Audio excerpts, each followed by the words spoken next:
run really small. We've done really well this time. Yeah. No problem. We stopped halfway the site in Boston, and then we get here in good form on Thursday. Will I see that again with Steve? No, he's going to win. They always look after me very, very well, our friends in Yorkshire. So, biscuits playfully received. So, who'll tell us about the engine then? Who'll go for it? Don't point at each other, you two. Do half each. It's a 4-inch DCC road logo. It's a 2-traction engine world, finished in 2018, rally from 2019, built by Hubby here. For the Charles Bowell Museum, they've got a lovely stand here as well this year as well, and they've got a new engine that's on loan to them as well.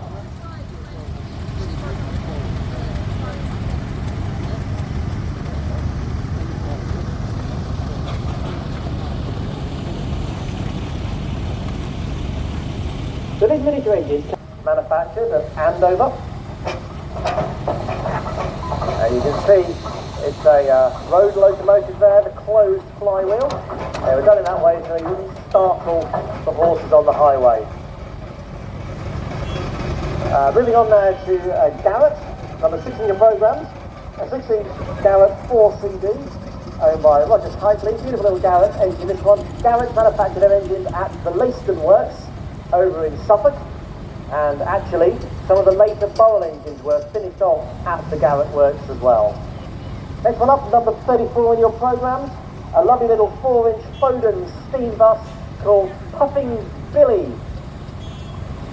Foden's of Standbacks in Cheshire, where one of the rare survivors of traction engine manufacturers actually. Foden's, of course, manufactured lorries very into and haulage for many years. Sadly, the site of the original Foden factory is now a supermarket. How things change. Number 15 just going past me now. The lovely little engine persevere. Now slowing off a little bit of steam there as she goes past.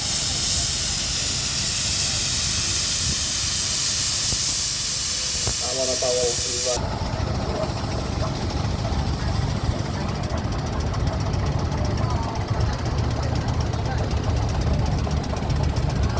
Well, number 19 with us now. We move on to a Marshall. Let's find out a little bit about it.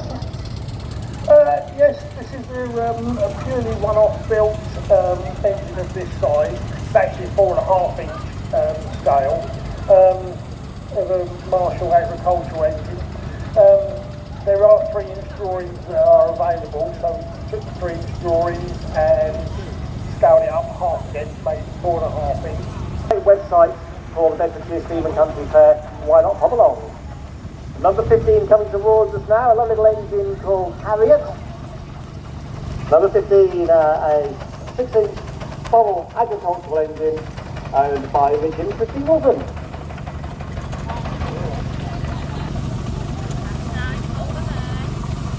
Followed there by number 52, we are sticking with Bowells. I did say you're going to see quite a few Bowells today because they're very popular around in these parts. A 4-inch Bowell agricultural engine owned by Victoria Burton. Again, a general purpose agricultural engine, together with a very, very nice wagon on the back of that one.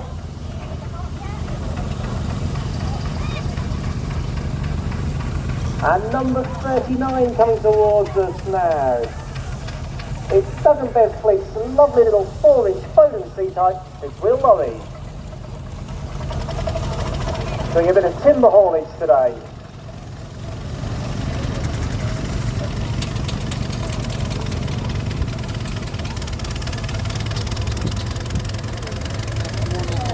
Number 9 with us now, a lovely little Fowler. As you mentioned. Number 49 coming towards me now.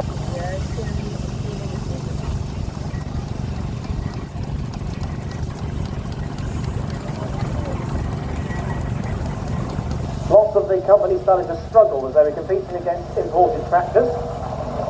And in East Anglia, the companies got together to form a cooperative effectively. Sadly, it didn't save the engines, but lots of the later Bowell engines, the last ones, were actually finished and made in Garrett's Leiston Works using parts which have been made in Bedford. Number 27 with me now. Number 27, a lovely little 4-inch Foster traction engine, owned by Anthony Dillon. Let's find out a little bit about it. It started in '92 by a model engineer, finished in 2015. I've had it since 2016. Currently I'm halfway through a rolling repaint. Excellent. The commentary points now. He says another bubble. We can't get enough bubbles around here. A 4-inch bubble. We see bubbles around here in our sleep.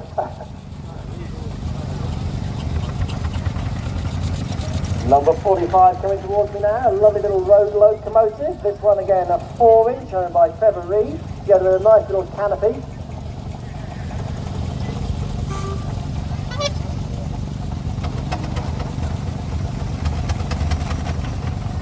Now I was admiring this beautiful Foden last year. It's in a distinctive Coleman's mustard livery, which I think is absolutely fantastic. And you can see there, my appointment to the King, number 4, this number engine numbered, beautiful little example of a Foden wagon. Let's find out a little bit more about it. Basically the model was finished in 2014 by a guy called Norman. Karen and myself acquired it, and we put it in this livery. I think you've done a super job, absolutely loved it. Loved seeing it last year, great to have it in the arena this year as well. And it reminds me of that lovely little Coleman wagon, Coleman railway wagon they've got up in Holt. That's parked right. up. Yeah, it's absolutely beautiful. And I've actually got a picture of that on my calendar on my desk this year. It looks so nice. And I've actually got a picture on the next month of this which I took last year. So thank you. Brightening up my day.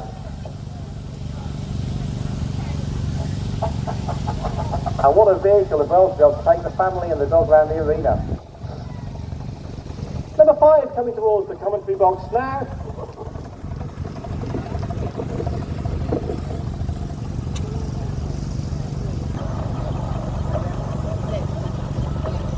Number 46, a 4-inch bubble road locomotive owned by Stephen Dack, called Diana.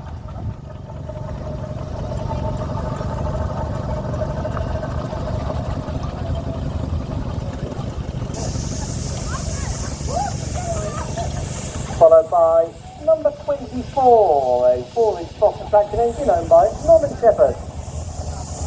Foster, of course, another one of the Lincolnshire family of traction engines. And I'm sure when Michael Pumphrey joins me for the Grand Trade this afternoon, he'll tell you that the best traction engines in the world were all made in Lincolnshire. He's not biased at all, but you know. He also has a few comments about bubbles as well, but we keep turn his microphone off for those ones. Number 56 with me now is Percy 2. Number 56 is a 4-inch bubble agricultural engine owned by Claire Rivers.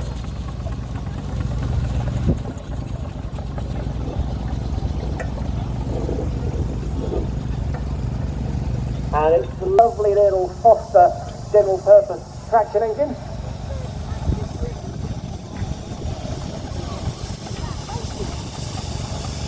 And number 43 with me now. Lovely little engine called Wishgiver. Number 43, a 4-inch bubble traction engine owned by David and Jessica Forsler.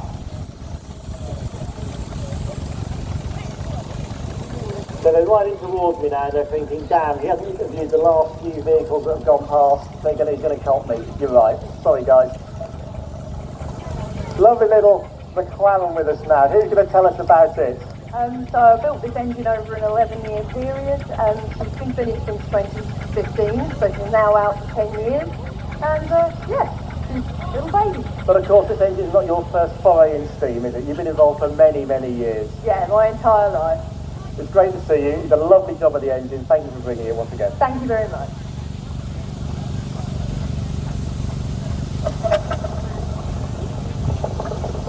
Number 26 coming towards me now. Number 26 in your programmes. A 4-inch Foster traction engine owned by Graham Pierce.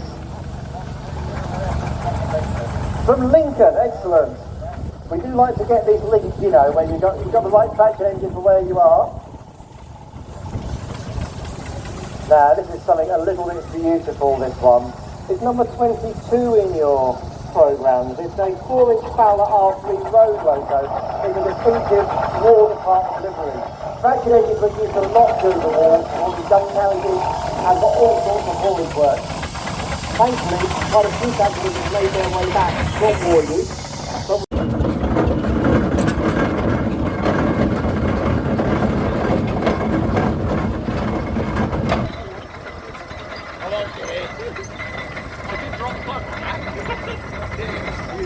failed to tell well.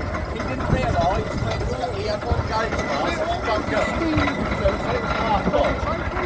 And then I tried to put sport in, so I got the money.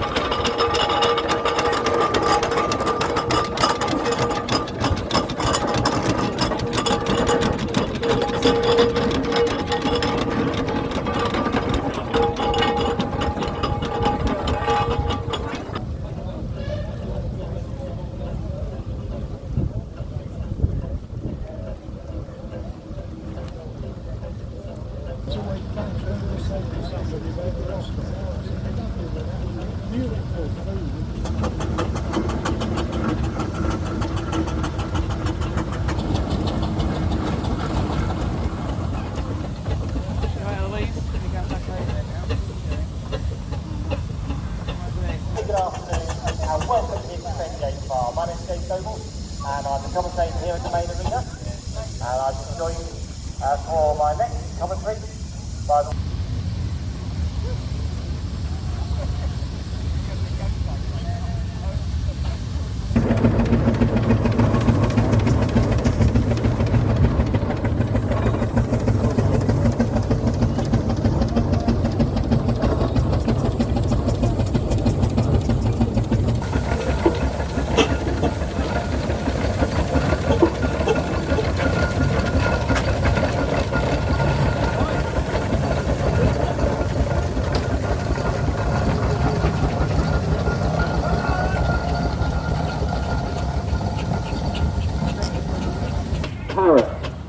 And he bought this engine in 1972 from her commercial owners, who were W.J. Ford, and she spent her entire working career within a day. By the last barrel traction engine to be made. It was made for the Parrish family in Essex, who still own the engine, and it's on loan to the Charles Barrel Museum. Having broken the water lifter on our Ruston traction engine during the back-to-back race at the 1957 Hadstock Steam Festival near Saffron Walden. Not that we're bearing a grudge, but I don't think anybody ever paid for the repair. And this is pulling another one of our barrel crushing machines. The flywheel, you can break up the motor using scour tyre and then rebuild the road as well. And it's quite common to see them with motor living wagons as well. Yeah, it's interesting little point on several of the rollers you'll see the scour bar. I'd say that is the agricultural engine you see. She's fitted with rubber tyres, high-speed gearing, springing and a front water tank to increase the range between water stops. That particular engine was built for Herefordshire County Council, and it's one of two Hereford CC engines we've got engines in this head. Sadly, John never got to see the engine. He died. Telephone opposed the engine in October 2018 and the Weeting Rally until 2020. That one's owned by the Eastman family. Okay, so the single. So prior to formal zoos, as we know them now, if you wanted to see wild animals, chances are you'd go and see them in a menagerie show that travelled around the country. And this engine and another similar one, this one's Nero, and her sister engine Raja travelled throughout the length and breadth of the country, possibly one of the furthest travelled showman's engines in the country. And owned by the Middleton family, driven today by Simon Wild. At the moment, we've got number 107, the Locomobile called G, built in 1902, came back from Canada in pieces in 2000. And brought the engine out for us all to enjoy. Well, following that is Mark Drew's Ransom's engine from Major, built in 1990, bought by Tesco in 2018, many Weeting Rally, and restored over the last 20 years by James Cowan. Took part in the East Anglian Club Road Run, where a number of Ransom engines returned to the factory in Italy a couple of weekends ago. We're now joined by Mr. Russ. A couple of interesting points on that roll guys that build engines to know that having a long cab and the improvement in the back is most okay. First of our Aveling and Porter rollers now. Aveling and Porter actually built more steam rollers than every other manufacturer put together. And it wasn't unusual. By 6 and 6 are the testing of the year, and their packing company. This was made until 1946. They go by 5 years later, but they might have got a close slightly on that one. Yes, that's the road. This is followed by that newcomer here at Weeting, the Garrett tractor.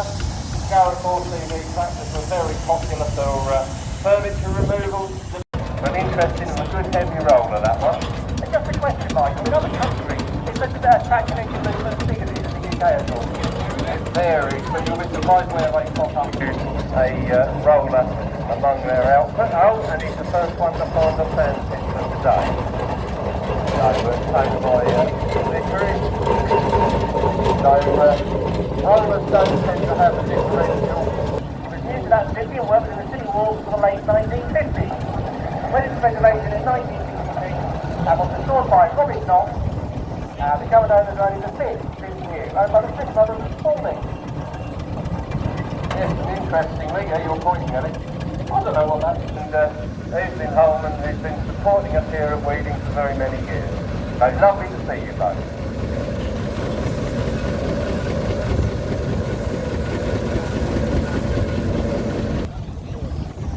And that's followed by number 39 in your programme, which is the Duke of Norfolk. It's another one of our Aveling tractors.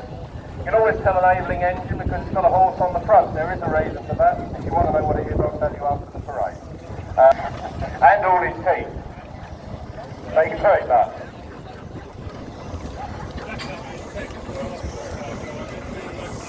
Well, number 87, approaching the commentary box now. Yeah, it's a smart little roller, that one, and as we were saying, when he comes to roller, you're talking about the weight rather than the horsepower, and that's a nice example of an 8-ton roller. So we've got another newcomer here at first year out in the team. Well, another lovely little Garrett track, and number 49, the engine that Fisher built in 1920. This was built for Garrett showman, and bought by Marty Rule in Lincolnshire in 1921. Although this is something expensive in 1932 and rented to the family the Fenton Club. In 1948, the finished work was made in the family yard until 1954, which went into regulation. They're not just on show during the parade. If you want to know any more about them, do go and speak to the owners and drivers. They'll be able to Teams and Foden. Back in the days when engine racing was a thing, Albert was racing by Uncle Bob, Albert on Nick, and Uncle Bob on our Rusty. So maybe next year we'll have a reenactment. We'll have to see, won't we? Number 94, a Ruston and Hall Uriah track. So we thought it was a delightful name of the Horncastle. He asked that the engine be spec to be built heavy by the Rusty traction engine, 7 horsepower engine. This one, the best size, 1908, owned for many years by the Wild family and been attending Weeting since the very start and driven today by Rich Pegg.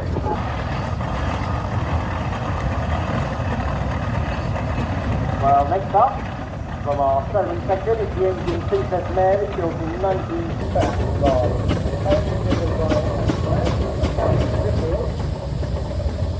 So the Thorough Road, which is why they were known as scenic roads, because they then had scenery in the middle.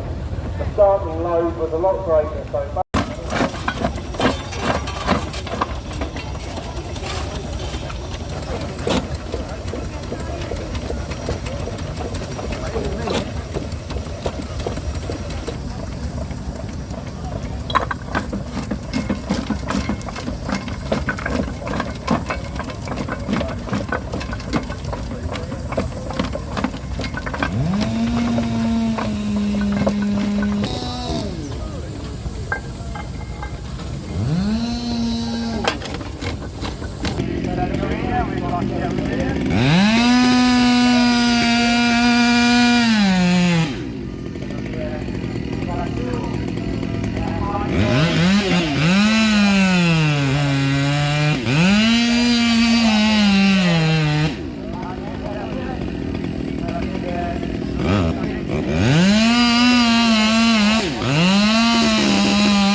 final drive rather than a chain.